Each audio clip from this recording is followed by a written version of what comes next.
What you're about to watch is a recent video by Professor Walter Veith about apostasy in the SDA Church. He preached this sermon at his recent camp meeting in Maine. So let's go ahead and listen to what Professor Walter Veith said about apostasy in the SDA Church today. And the glory of God of Israel was gone up from the cherub, whereupon he was, to the threshold of the house.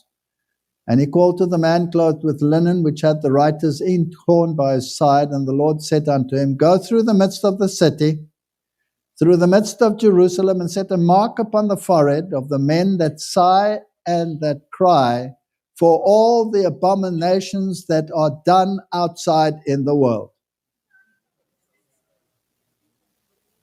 Does it say that? No. I'm glad you're awake. In the midst of thee. In the midst of thee. If there's no apostasy in this church, then please leave this church and find one that has apostasy. Otherwise, you're in the wrong church. Okay. And to the others he said in mine hearing, Go ye after him through the city and smite. Do not let your eyes spare, neither have ye pity. Slay utterly, old, young, both maids and little children and women. But come not near any man upon whom is the mark, and begin at my sanctuary. Then they began at the ancient men which were before the house. This is terrible. And we're right there. This is going to happen. There's going to be a terrible shaking. But the one who does the shaking is who? God. God does the shaking, not me. I don't know who's Aaron and who's Korah. I don't know. God knows. Moses fell on his face. And he said, Let them live, Lord. Blot me from the book of life, but let them live. And that's how it is. And you know, where are we in the stream of time? I might be wrong. I'm not a guru. I might be wrong.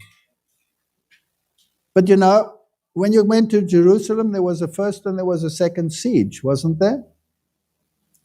Cestius surrounded the city, and then miraculously withdrew his troops. And there was a space of time to breathe and to make a decision. And then the final climax came. And Jerusalem was destroyed, and all that had heeded the voice of the Lord was saved. There weren't 3 chances, or 4, or 5. One time, withdraw. Second time. Sunday legislation. Cestius surrounded Jerusalem, and the Blair Bill was to be passed, and Sunday law was to come to this country, and Cestius, as a result of some very good arguments, removed his troops. And the second one is on the way. So the Lord, in his kindness, said, My people are not ready. I'm going to give them a test run. I'm going to give them a test run of freedom of conscience. My people are not ready. So he gave us a test run the last 3 years. And the divisions amongst us were very great. They were very great. But we're sitting together again, and we have a time to contemplate, and we have a time to think about it. I don't think there will come another one, and another one, and another one, and another one. That's not the pattern that I see in the Bible. Just my personal opinion. I think the next one's going to be the real thing. And when the real thing comes, well, then this takes place. this takes place. There will be no time for anything else. There will be no time to say, well, all of these guys are so bad, let's separate and start over. This is it. I believe this is it. Just my opinion. Don't quote me. I'm not a time setter, even though some think I am. We are the Lord's denominated people to proclaim the truths of heavenly origin. The most solemn sacred work ever given to mortals is the proclamation of the first, second, and third angels' messages to our world.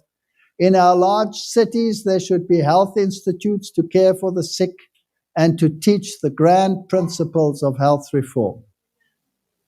The world is going to see disease like you cannot believe. And we have been given an opportunity to choose. Do we trust the Bible? Do we trust the spirit of prophecy? Do we trust our health message? Because every support will be cut off and people will be suffering. And we need these institutions to pick up the slack and draw many to righteousness. We've had an opportunity to see, is Caesar going to save me? Is Caesar going to help me? Or is Caesar going to destroy me? The church may appear about to fall, but it does not fall. It remains while the sinners in Zion will be sifted out. The church stands. This is just how I see it. We cannot now step off the foundation that God has established. We cannot now enter into any new organization, for this would mean apostasy from the truth. I'm instructed to say to Seventh-day Adventists that the world over, God has called us as a people to be a peculiar treasure unto himself. He has appointed that his church on earth shall stand perfectly united in the spirit and counsel of the Lord of hosts to the end of time. We're not perfectly united. But there are elements in our church at every single level that are perfectly united, at least on the major issues. I have found that wherever I went, whether I was banned in that place or whether I was not banned in that place, there was someone that was like-minded that could encourage you. And there was someone that you could encourage that was feeling that they wanted to sigh and cry for all the evil that is done in Israel. At times when a small group of men entrusted with the general management of the work have in the name of the General Conference sought to carry out unwise plans to restrict God's work, I have said that I could no longer regard the voice of the General Conference represented by these few men as the voice of God. But this is not saying that the decisions of the General Conference, composed of an assembly of duly appointed representatives, men from all parts of the field, should not be respected. God has ordained that the representatives of his church from all parts of the earth, when assembled in a General Conference, still have authority. And as long as that structure, this bottom-up structure, exists, where the delegates from all parts of the world will determine whether a doctrine should stand or whether a doctrine should go, then I can have confidence. And I'm rather glad that the bulk of those delegates will come from the more uncorrupted areas of the world, even though there is no such thing as a totally uncorrupted area of the world. We're all trying very hard to see if we can beat the other parties in corruption. It's getting worse and worse, no matter where you live. No matter where you live. But this is the status quo. So if a conference leadership decides I'm banned. I'm not allowed to speak in that conference. But my conference says, no, you're not banned. We like what you say. Then, according to the rules, as an ordained minister, I should be able to speak. Now, that puts the cat amongst the pigeon, and not everybody is happy. But that's what the rule says. So if I go, I'm not a rebel. I'm exercising my right, and I'm doing what I think is for the people's benefit, because they need encouragement. And this is how I've been operating. God has invested His church with special authority and power, which no one can be justified in disregarding. We cannot now step off the foundation that God has established. We cannot now enter a new organization, for this would mean apostasy from the truth.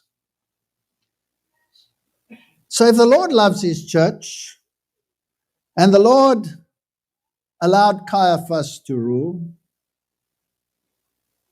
then I must love His church, and I must allow whoever I think might be Caiaphas to rule.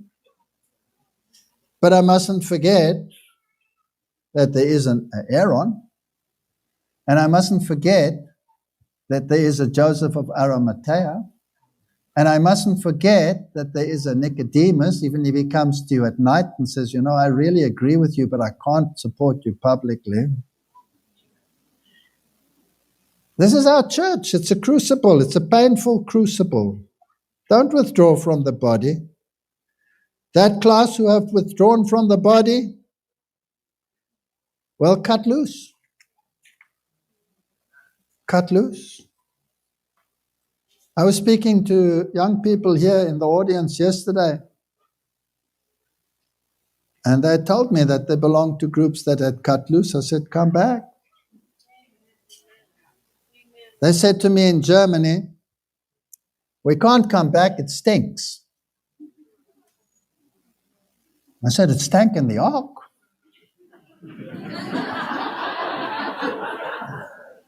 There was a heck of a lot of manure in the ark. They couldn't have said, well, I'm separating myself from the manure. You would have drowned. Okay, so the Germans said to me, those that had separated, said, we like what you say. Wouldn't you want to come and speak at our church? I said, no. Come and listen to where I speak within the church. Not the building, because I'm not speaking in the building in Germany, but I'm speaking outside the building. But it's a church because everybody belongs to the church that sits there. Come and listen there. And then they said again, it stinks. I said, well, invest in something, like a clothes peg.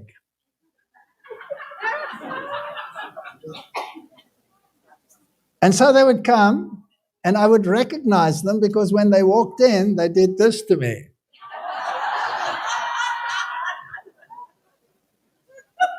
And I went like that too to greet them.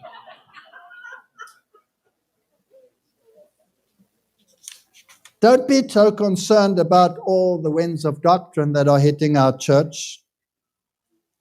Whether it's the anti-Trinitarian doctrine, whether it's the feast keeping, whether it's the lunar Sabbath, the list is endless.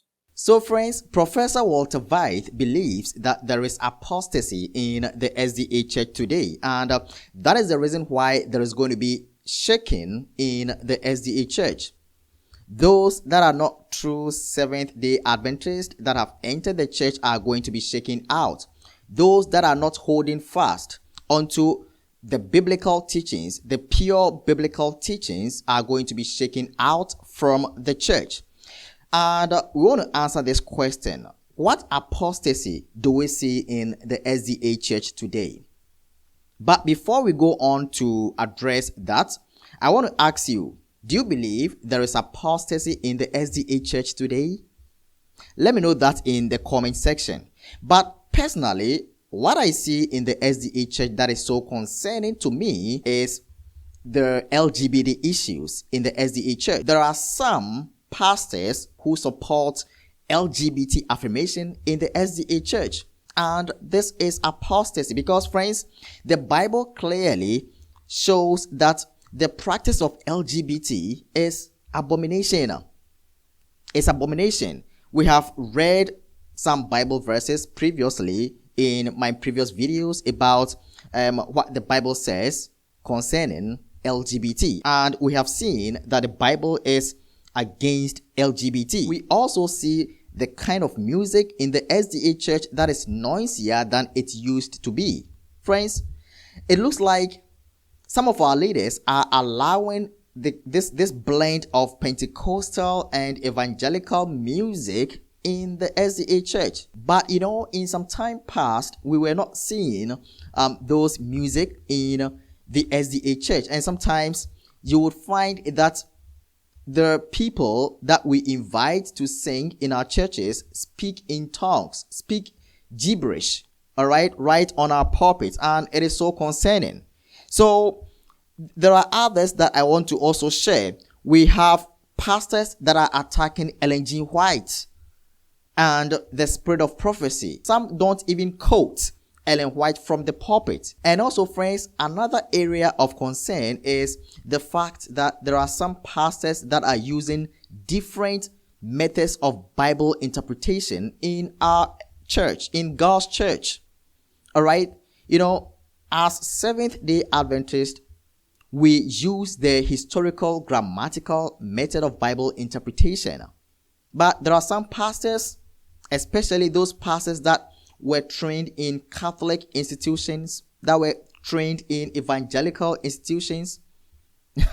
They use different methods of Bible interpretation that actually do not fit the SDA church. And there are a whole lot of things that are happening in the SDA church. But friends, God is not going to allow this forever. That is why there is going to be shaking in the church. God is going to shake those that are not following the word, the pure word of God out from his church. I want to pause here and invite your comments. Let me know what you think about the apostasy we see in some of our churches. Some of our churches are doing well. They are following the Bible. They are following God's instructions. But some few of them are actually in apostasy. And we need to pray for those churches. We need to pray for God's children in those churches. Friends, let me know your thoughts in the comments. My name is Lawrence. See you next time. God bless.